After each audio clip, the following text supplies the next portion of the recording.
हमारे साथ मनोज सहरावत है, कवि भी हैं, समाज की लड़ाइयों में भी सक्रिय रहते हैं। आज इनसे एक छोटी सी मुलाकात करते हैं। हाँ जी मनोज सहरावत जी, आप आंदोलन से किस तरह जुड़े हुए हो? देखिए, आंदोलन से तो जुड़ने की बात बाद में है। पहले मैं एक कवि का बेटा हूँ जो किसान की पृष्ठभूमि से आता है,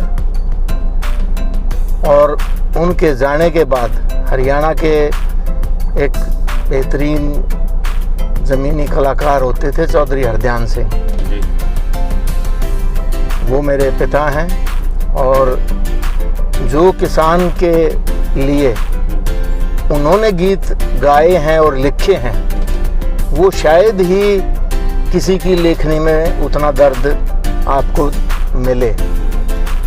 उसका मैं 2 लाइनों से आपको अंदाज़ा करा देता हूँ कि उनका गीत है कि पट पट के दिन रात कमाया, फिर भी भूखा सोया रहे, अन्नदाता तेरा हाल देख के मेरा जीवड़ा रोया रहे।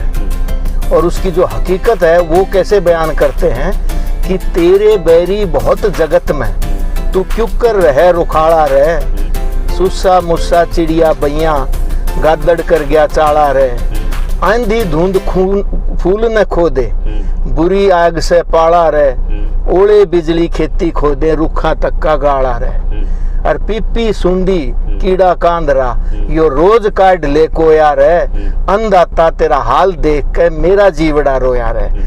तो इनडायरेक्टली उनका इशारा किसान को सचेत करना था कि कैसे किसान किन परिस्थितियों में पैदा करता है, और उसके बावजूद भी उसका अलग अलग जगहों पे जितना शोषण होता है, जितना उसको लूटा जाता है, तो वो दर्द शायद मुझ में वहीं से निकल के आया।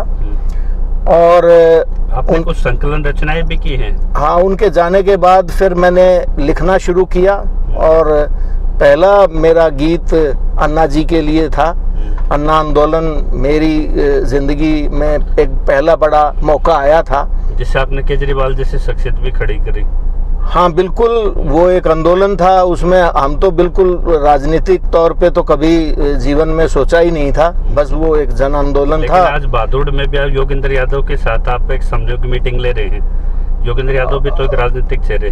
देखिए, राजनीति तो पूरे देश की हर स्थिति को अफेक्ट करती है, तो इसलिए राजनीति से तो कभी भी दूर नहीं रहा जा सकता, क्योंकि राजनीति एक माध्यम है, एक बिल्कुल जिस एनवायरनमेंट में हम जी रहे हैं। लेकिन राजनीति करना बुरी बात नहीं है, लेकिन राजनीति का जिस तरीके से पतन हो चुका, वो एक किस्म से आज बड़ी चिंता की बात है। क्योंकि और मेरा जो काम है वो इन्हीं राजनेताओं को, उनकी आत्मा को जगाना, उनकी आत्मा को झंझोड़ना, वो चाहे पक्ष हो चाहे विपक्ष हो। वैसे तो कभी सत्ता का तो सत्ताई विपक्ष होता ही है, इसमें कोई दो राय नहीं है। मैंने कांग्रेस के खिलाफ भी गीत लिखे हैं, और आज इनके खिलाफ भी जो सत्ता पक्ष है। आपको कभी कोई केस दर्ज होके इस तरह से?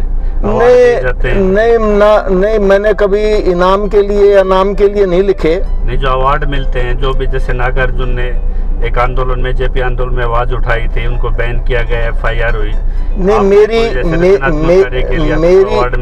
मेरी कलम में थोड़ी सी शालीनता होती है। अवार्ड मतलब FIR नहीं, वो कुव्वत होती है कि मैं जिस बात को कहना चाहता हूँ उसको कह भी देता हूँ, और वो किसी तरीके से किसी की जाति किसी पे नहीं आक्षेप होता। लीगल फ्रेमवर्क से निकल जाती है, रडार से, वो रडार से निकल जाती है।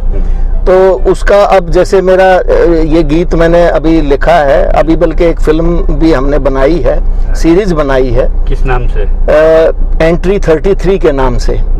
तो उसमें मैंने गीत दिया है कि उत्तम खेती कहे हल्की नौकरी, मध्यम हो व्यापार। खेती की जो हालत है वो रिवर्स हो गई है। तो मैं नौकर और शाहों ने किसानी धंधा किया बेकार। अब ये नौकर और शाह कौन है? ये नौकर है हमारी संसद, और शाह है हमारी जो ये एग्जीक्यूटिव जो हमारी ब्यूरोक्रेसी है। मनोज जी कभी खेत के डोले के भी गए हो आप? कमाल है, मैं आज भी खेत में रहूं हूँ, मैंने लामणी कर रखी है। कौन जगह खेती? कमाल है, मेरी फारूक नगर में है 8-10 एकड़ लैंड है। मतलब आपको तपिश का उसका मैं पूरी तरह रात रात डोले बांधे हैं, लामणी करी है हर छुट्टियों में, गर्मी की छुट्टियों में। मेरा नौनिहाल यहाँ झंझोली है, तो ये दिल्ली को जोड़ रही है। मैं सदा खेत से जुड़ा रहा हूँ और बिना खेत के मैं शायद ही कभी या खेल के मैदान में रहा हूँ या खेत में रहा हूँ। एक मीटिंग में आपका बहुत बढ़िया सजेशन देख रहे थे हमने कि जितने भी जत्थेदारी बैठी हैं 1.5-2 किलोमीटर तक, यदि राष्ट्रीय स्तर के एसकेएम के नेता बार बार अपने जो फैसलों से उनको अवगत कराने के लिए मीटिंग नहीं करते तो वो विश्वसनीयता खो देंगे। हर एक बड़े नेता को अपने जो यहाँ जो जत्थे बैठे हैं इनके साथ बार बार संपर्क करना चाहिए, ताकि वो देश की जो नीति है और किसान नीति है और जो फैसले हैं उनको गहराई से समझा सकें कि आपके लिए हम ये चीज़ कर रहे हैं। देखिए, इस समय किसान आंदोलन में विश्वसनीयता का इतना सवाल नहीं है, क्योंकि तीनों कानूनों के खिलाफ अब किसान जुड़ा हुआ है और वो एक उनकी चेतना का स्रोत बन चुका है। जहाँ तक नेताओं का सवाल है, नेता भी उसमें सिर्फ एक आगू की भूमिका कर रहे हैं, किसी खास व्यक्ति पे कोई टिका नहीं हुआ आंदोलन। सिर्फ इतनी सी बातें हैं, क्योंकि अब आंदोलन लंबा चल पड़ा है और लंबे आंदोलन थोड़े थकाते भी हैं, थोड़े से आदमियों में सुस्ती भी आती है। हाँ, वो थकाने की किसान को उल्टा कुएं में हाँ, वो पहले से किसान तो देखो आज तक अपने खेत में आंदोलन करता आया है। किसान का तो हर समय आंदोलन रहता है। मेरे पिताजी की लाइनें यही तो कह रही हैं कि 24 घंटे तेरे तो चौगर देकर लूटने वाले हैं, चिड़िया, बैया, सूसा, मूसा, ओले, बिजली, सब कुछ तो तेरे को लगा हुआ है पीछे, तो तू कैसे रुखा रह रहा है। तो वो तो एक किस्म से आंदोलनरत है और वही उसकी जो एनर्जी है, वही उसकी स्पिरिट है, आज उसको यहाँ ठहराए रखे। और मैं दावे के साथ कहता हूँ, मोदी 2 साल भी इस आंदोलन को नहीं हटने, मतलब कानूनों को वापस नहीं लेगा, ये 2 साल बैठेंगे बिल्कुल, ये इसमें कोई दो राय नहीं। से क्या भला हो जाएगा आपके हिसाब से? हाँ, अब वो बातें ऐसा है, इन बातों का आप एमएसपी कानून की अनिवार्यता ज्यादा बड़ी मानते हो, 3 कानूनों को जैसे फ्रीज किया जाए उसको ज्यादा? देखिए तीनों कानून अपने आप में एक दूसरे के पूरक हैं, जो कॉरपोरेट के लिए बनाए गए हैं, एक कानून को दूसरे कानून के साथ जोड़ते हुए। तो इसलिए इन तीनों कानूनों की ही हाँ, ये कह सकते हैं कि भाई इस कानून का जो जिनके पास जमीनें नहीं है उन पे ज्यादा असर पड़ेगा, लेकिन अल्टीमेटली वो तीनों कानून कॉरपोरेट को फायदा देने के लिए है और किसान को उनके हाथों में। बड़े किसान है वो तो संसद में बैठे हैं, वो कॉन्ट्रैक्ट फार्मिंग के लिए तैयार बैठे हैं। वो जैसे आंदोलन खत्म हो, जैसे भूपेंद्र हुड्डा है, अभय सिंह है, इनके बड़े बड़े फार्मिंग है, खुद खेती है। देखिए आज अमेरिका का सबसे बड़ा किसान बिल गेट्स है। बिल्कुल ठीक है, तो वही ये यहाँ करना चाह रहे हैं। इन्होंने पहले से जमीनें ले रखी हैं और काम वो अपने लिए ही लेके आए हैं कानूनों को। इनको किसान की पैदावार से कतई मतलब नहीं है, इनको किसान की जमीनों से मतलब है। किसान को मजदूर बनाना है, जो मेक इन इंडिया का मोदी जी का सपना है। वो किसान को खेती से जब दूर होगा तभी वो made in India make in India में बदल गया। हाँ, तो वो उसमें मजदूर बने और इन जमीनों की जरूरत कॉरपोरेट को। आज ये बड़ी लंबी गुफ्तगू है, कभी फिर करेंगे। कहाँ पे लग रहा है उड़ रहा है आपको? देखिए, इसको कानूनी जैसे इस पे पनिशमेंट किया जाए वहाँ रुक रहा है, या इसको कानूनी रूप देने में कहाँ अड़चन नजर आ रही है? देखिए, इन्होंने वाटो के साथ इन्होंने पैक्ट कर रखा है और वाटो इसमें बिल्कुल उन्होंने साफ तौर पे कहा है, क्योंकि इंटरनेशनल मार्केट है। अब अगर आप कोई रेट पे प्रतिबंध लगाएंगे या कोई सीलिंग लगाएंगे तो वो उसकी पैक्ट से वो बाहर होते हैं, वो कर नहीं सकते क्योंकि वो साइन कर चुके हैं। आप तो कवि हृदय हैं, बड़े सरल होते हैं कवि हृदय, तो इतनी जटिलताओं को आप समझ लेते हैं। नहीं, मैं बताइए, सरकार की और जब किसानों की बात होती है तो उसको ऑनलाइन ट्रांसपेरेंट तरीके से ट्रांसमिशन करके क्यों नहीं दिखाया जाता, जबकि नेता बार बार के उठा चुके हैं। देखिए, मैं कभी हमारी बातचीत सरकार से हो तो उसको सीधा ट्रांसपेरेंट दिखाया जाए। टेक्नोलॉजी है, साइंस है, डेवलप है, इतनी ऑनलाइन से। नहीं देखिए, मैं कवि होने से पहले साइंस ग्रेजुएट हूँ और MBA मार्केटिंग से हूँ, और मैंने कॉर्पोरेट सेक्टर में कई साल काम किया है। कविता ही एक बाई डिफ़ॉल्ट था, मैं कभी सोचा नहीं था। वो एक पिताजी की उससे तबीयत से आया, उनके जाने के बाद मैंने सोचना शुरू किया उस तरफ। बाकी जहाँ तक ट्रांसपेरेंसी का सवाल है, मैं तो ये कहूँगा कि हमारा जो एक बुनियादी सिस्टम है, मंडी सिस्टम, मैंने किसान बनके किन्नौर से सेब की वहाँ से फसल तैयार करके यहाँ बेचने के लिए, मार्केटिंग करने के लिए लेके आया। मेरे सामने रुमाल के नीचे मोल भाव तय हो रहा है, किसान खड़ा है और आड़ती उस मोल भाव को नीचे कर रहे हैं, और आपसी उनकी साठगांठ है, और मैं देख रहा हूँ मेरे को लूट रहे हैं। वो अनपढ़ आदमी और मैं एक पोस्ट ग्रेजुएट मार्केटिंग की डिग्री लिए हुए, लेकिन मैं उनके नेटवर्क से, उनके नेक्सस से कुछ नहीं कर पा रहा, जबकि मैंने उनकी बोलियों को कैंसिल भी करवा दिया, मना भी कर दिया। लेकिन वो मतलब अल्टीमेटली जाके उनकी कार्टेल से पार नहीं पाई और उसमें लाखों का घाटा खा के ही निकला गया। आप ये बताइए, सेकंड राउंड में लास्ट में पूछते हैं आपसे, जो साइलोज की चेन हरियाणा में पूरे 127 जगह खड़ी करी गई इंडिया में, आज सीधे वहाँ किसान की प्रोड्यूस सरेंडर कराई जा रही है। अपने स्टोरेज 40% सितंबर 2020 के एक गैर कानूनी अनुबंध से, वो सारे इम्प्लीमेंटेशन हरियाणा में हो रहे हैं। तो संयुक्त किसान मोर्चा इस मुद्दे पे आह्वान या बड़ा फैसला लेने से क्यों टल रहा है? नहीं, मुझे नहीं लगता कि वो टल रहे हैं। पुराने साइलोज पे कोई नेतृत्व या वहाँ पे कोई दिखाई दिया? नहीं, अलग अलग कुछ साथियों ने वहाँ जाके तहकीकातें की हैं, इंफॉर्मेशन ली हैं, और किसान मोर्चे का मुझे शायद यही मनसब लगता है कि किसी चीज़ पे अगर हम धावा बोलें तो वो फिर पुख्ता हो, उसमें अच्छे उससे है मुद्दा ये नहीं, वो मुद्दा बिल्कुल जहन में है और किसान आंदोलन इस पे बिल्कुल कार्रवाई करेगा, लेकिन वो अभी देश भर में कर पाएगा या खाली हरियाणा में कर पाएगा? जैसे पंजाब में तो ऑलरेडी हो रखा है। हाँ। तो हरियाणा में हो जाएगा। पंजाब हरियाणा मिलके लड़ते हमने देखे आंदोलन में, यहाँ पंजाब हरियाणा अलग क्यों दिखाई दिया? नहीं, यहाँ अलग मोगा में उन्होंने साइलो नहीं चलने दिए। नहीं, अलग नहीं। चीनी मिल के जो कोऑपरेटिव सोसाइटी है, उनकी लाइन ट्रांसफर हो के चीनी के साइलोज बनने शुरू हो गए। देखिए, वो आपकी जानकारी में होगा। सहकारिता में आपको बता देता हूँ, सोनीपत में है, वहाँ उनकी 16 एकड़ लैंड उनको ट्रांसफर हो गई और वहाँ पे वो वैकेंट लैंड करा के काम शुरू कर रहे हैं। नहीं, मैं बता रहा हूँ आपको कि हरियाणा पंजाब इस मामले में अलग नहीं है। क्या ये डाटा के भी सीधे किसान हमारे से खरीद कर रहा है? कॉर्पोरेट एक बड़ा डाटा उनके हाथ में आ रहा है, वो कह देंगे तो अपने फॉलोअर्स पैदा कर रहे हैं। किसान तो हमसे जुड़ रहा है, मोदी जी की योजना उससे जुड़ रहा है। वो देखिए, मंडी से मंडी बाहर प्रयोग पे किसान कंट्रीब्यूट कर रहा है। नहीं, वो कैसे फेस करेंगे इस स्थिति को? नहीं, उसमें तो देखो, सरकार जब कानून लेके आई है तो कानून लाने के बाद कुछ ना कुछ उसके लिए प्रयास भी करेगी। लेकिन उसमें क्वेश्चन तो किसी ने नहीं खड़ा कराने की नपुंसकता देखी गई है। कहीं भी कोई क्वेश्चन नहीं खड़ा कर पाए उस पर। नहीं, ऐसा मुझे नहीं लगता। कई बार क्या होता है कि कई चीजें और दूसरी चीजें प्रायोरिटी में रहती हैं। मंडी से बाहर मंडी का प्रयोग उनका सक्सेस होता नहीं दिखाई दे रहे।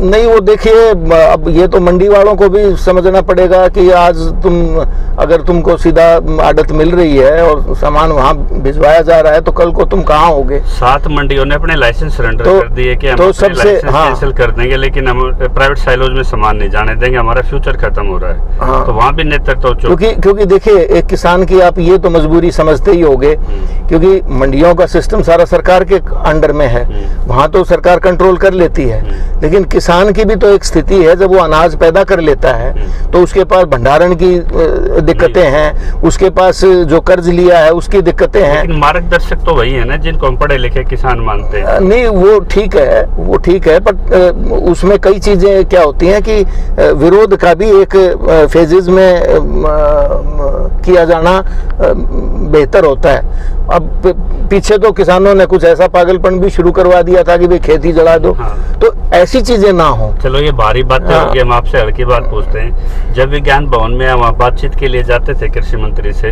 वो कृषि सचिव भी बिठा देते थे, गुलाटी साहब के इस तरह एक्सपर्टों की कमेटी बिठाते थे। हमारे नेतृत्व में इस तरह के एक्सपर्ट जो सरकार की या कृषि नीतियों पर इतनी गहराई से जानते हो, इस तरह का नेतृत्व बहुत कम है। तो मोदी को भी इतना ज्ञान नहीं इन चीजों का व्यक्तिगत तौर पे, अपने एक्सपर्ट आगे करके किसान नेताओं के साथ। जाहिर सी बात है, हर एक को पजल गेम नहीं खेल रहे वो, हर एक को सारी चीजों का ज्ञान नहीं हो सकता। तो ये माइंड पजल गेम नहीं खेल रहे वो। नहीं, देखिए सरकार है, आखिर सत्ता है और सत्ता के साथ में सारा व्यवस्था भी है। मैंने तो बोल दिया कि नौकर और शाहों ने किसानी धंधा किया बेकार।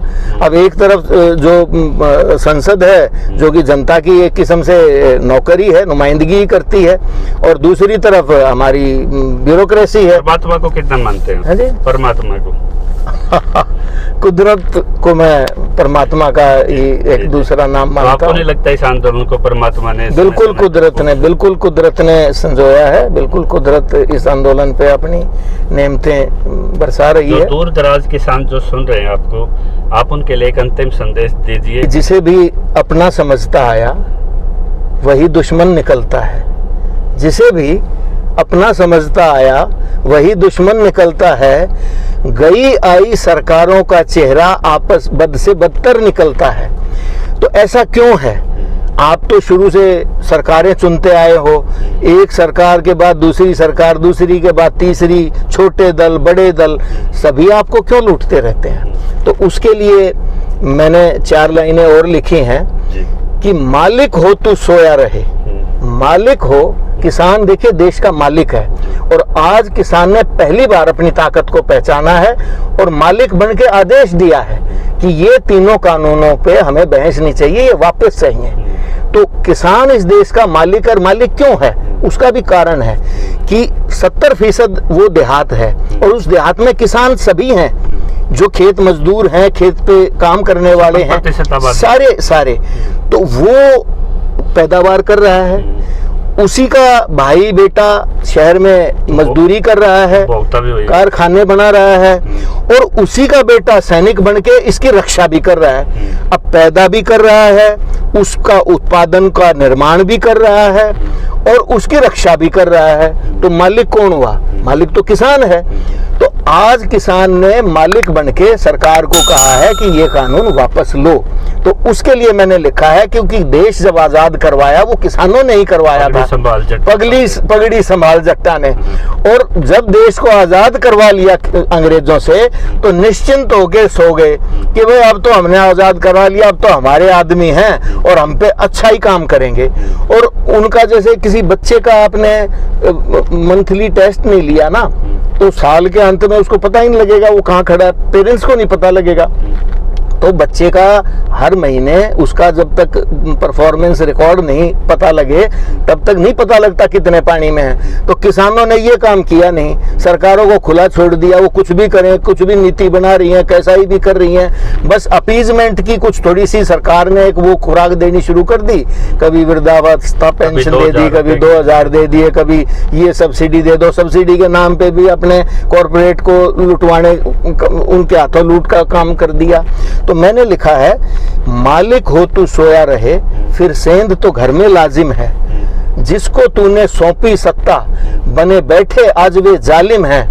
हे किसान, तू है देश का स्वामी, शासक तेरा मुलाजिम है। तेरे पसीने का खून जो चूसे, हाकिम नहीं तेरा मुजरिम है। एक बार अंतिम में आप हमारे चैनल के दर्शकों को भी एक संदेश दे दें। लगातार हम एनालिसिस रिपोर्ट भी दिखाते हैं और जो क्रिटिकल पार्ट भी हमें दिखाने पड़ते हैं, तो क्या संदेश है हमारे? देखिए पत्रकारिता जो है वो चौथा स्तंभ है। 3 हमारे स्तंभ संसद और नहीं। एक चीज तो मैं स्वीकार करता हूँ कि पत्रकारिता का इतना बड़ा दोष आज देश में, कि अगर जो तमिलनाडु के किसान पे देश खड़ा होता, या हम किसानों की वास्तविक स्थिति को नेशनल स्ट्रीम चैनल दिखा पाते, तो किसानों को सड़कों पे न बैठना होता। देखिए मुंशी प्रेमचंद ने बहुत पहले एक बड़ी बात कही थी। फेलियर तो है, बड़ा फेलियर। एक मुंशी प्रेमचंद जी जो साहित्यकार थे, उन्होंने एक पहले बड़ी बात की थी। उन्होंने कहा था कि अगर साहित्यकार कवियों को पैसा कमाने के लिए फिल्मों में जाना पड़ जाएगा, तो इस देश की संस्कृति बर्बाद हो जाएगी। और वही काम हुआ।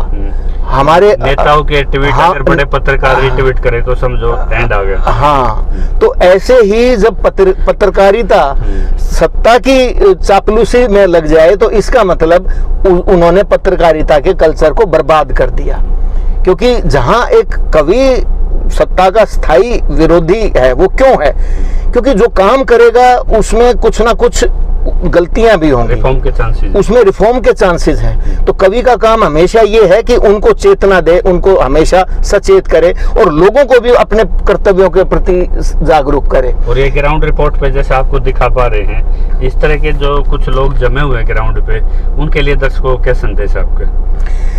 देखिए, प्रतिबंधों के बावजूद भी आपके बीच में होते हैं। देखिए, बिल्कुल मैं हर उस व्यक्ति का कदरदान हूँ जो किसी भी तरीके से छोटे से छोटे जगह भी अपने गांव में, मैं तो ये कहता हूँ कि एक व्यक्ति अपने घर में पानी भी बचाता है ना, वो भी बहुत बड़ा आंदोलन है। और उससे बड़ा आंदोलन तो मैं ये कहता हूँ कि एक व्यक्ति खुद को साफ सुथरा रखता है और रोज ये सोचता है कि भाई आज मैं कैसा हूँ और कल इससे बेहतर हूँ, तो मैं उसको भी एक बेहतर समाज का व्यक्ति मानता हूँ। साफ सफाई अपनी रखना, अपने इर्द गिर्द, धर्म क्या है? ये सारे पंथ संप्रदाय है जिनके ऊपर आज इतना बड़ा बखेड़ा है, वरना धर्म तो एक ही है और वो एक है आदमी का कुदरत के साथ अपना सामंजस्य करना और अपनी मानवता के प्रति अपनी जिम्मेदारियों को समझना। तो ये थे हमारे बीच में वो व्यक्तित्व जो आपको मीटिंगों में दिखाई देते हैं, स्टेजों पे दिखाई देते हैं। अंदर का व्यक्तित्व आपको मिलने का और हमें जानने का मौका मिला।